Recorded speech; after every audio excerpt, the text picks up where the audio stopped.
Little Nightmares 3 on Switch 2. A disappointing step for couch co-op that plays it too safe. When the original Little Nightmares launched back in 2017, it wowed players with its unique blend of puzzle platformer mechanics and eerie horror atmospheres. The sequel took things up a notch, delivering higher scares and enriching the mysterious world that fans had come to love. Naturally, with a brand new developer guiding the third installment, fans and critics alike have been eager to see if Little Nightmares 3 could keep the series' momentum going or even elevate it. The short answer? It kind of does, but not without some fairly significant drawbacks. Little Nightmares 3 acts as a soft reboot, introducing fresh characters and a new storyline, but sticking firmly to the established. This choice results in a game that feels more like a retread than a bold evolution, leaning heavily on nostalgia rather than taking daring creative leaps.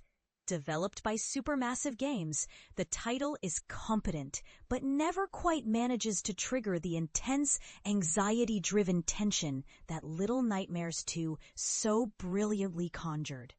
The experience retains the signature trial-and-error gameplay loop, as well as the dark, oppressive environments and disturbing set pieces. But overall, it feels smoother and less nerve-wracking, almost too polished in some respects. Where Little Nightmares 3 aims to innovate is with the introduction of multiplayer, the series' first ever attempt at co-op play, highly requested by its community. But here's where things get controversial. The developers decided to restrict cooperative play to online multiplayer only, citing concerns about protecting the game's atmosphere and immersion. While the intention is understandable, this decision feels like overthinking the multiplayer experience.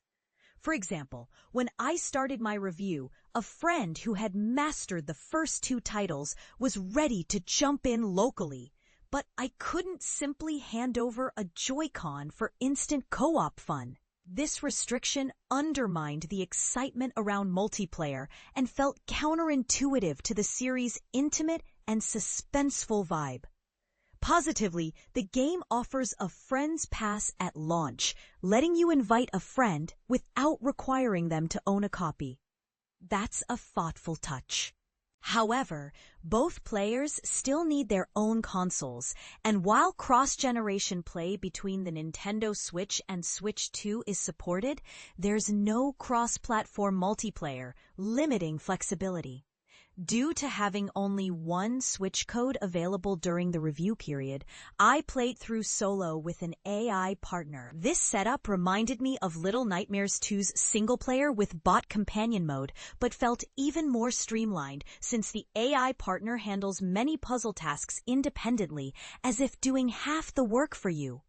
You control one of two new protagonists, Lo, a boy with a bow and a plague doctor mask, and Alone, a girl sporting pigtails, an aviator helmet, and wielding a wrench for melee combat and puzzle interaction. Strangely, the game offers no option to switch characters when playing alone, which is puzzling given its co-op design. The AI companion is generally helpful, but occasionally freezes or misses crucial actions, forcing checkpoint reloads and disrupting immersion. This clearly illustrates how the game's teamwork-centric puzzles lose impact when tackled solo. The puzzles themselves require coordinating wrench mechanics and timed bow shots to manipulate objects, retrieve keys, and get past obstacles, adding a fresh twist to the familiar formula.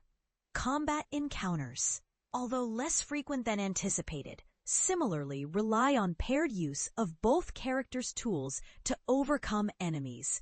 In line with games like It Takes Two and Split Fiction, you can replay chapters or the entire game as either protagonist, providing a different perspective on puzzle solving and exploration thanks to each character's unique abilities. Classic collectibles return, hidden cleverly to reward players who explore every nook and cranny. One area where Little Nightmares 3 truly shines is its atmosphere. The sound design builds tension masterfully, and the beautifully rendered environments introduce brand new, haunting settings. From a chilling desertscape dotted with giant mills and rideable updrafts, to a deserted research institute on a subtropical island filled with perilous plant life. Throughout your journey, you'll traverse crumbling fairground rides in a surreal nightmare carnival. Sneak past grotesque enemies in slow, suspenseful stealth sequences, and flee terrifying monsters inspired by fears of authority and adolescent fragility. In essence, the game captures the look and feel fans expect from the series. That said, this sequel feels noticeably more formulaic than its predecessors, playing it safe within well-established boundaries and involving only minor gameplay tweaks. Its storytelling follows familiar patterns, but leaves the conclusion feeling incomplete, as if the extra chapters promised as paid DLC in 2026 are essential for the fuller narrative. My playthrough lasted about 4 to 5 hours, similar in length to prior games, even though there are only 4 chapters instead of 5. Performance on the Switch 2 left much to be desired, running like a basic Switch version capped at 30 FPS with soft, grainy visuals and noticeable frame drops during action-heavy scenes. The final boss fight had particularly awkward animations that looked almost stop-motion at times, which was distracting. While playable, the overall technical polish falls short of a next-gen, third-party standard on Switch 2, making other platforms preferable for those sensitive to frame rate issues. Additionally, I encountered a frustrating bug in the final chapter, where an essential key item kept disappearing before finally appearing in the correct spot. While the gameplay was mostly smooth otherwise, this glitch hints at unresolved bugs and optimization problems still lurking beneath the surface. Conclusion: Little Nightmares 3 preserves the series' eerie mood, smart environmental puzzles, and unsettling atmosphere, but often feels like a retread of past entries. Its dark charm remains intact, yet the puzzling omission of local co-op undermines what could have been its most exciting new feature.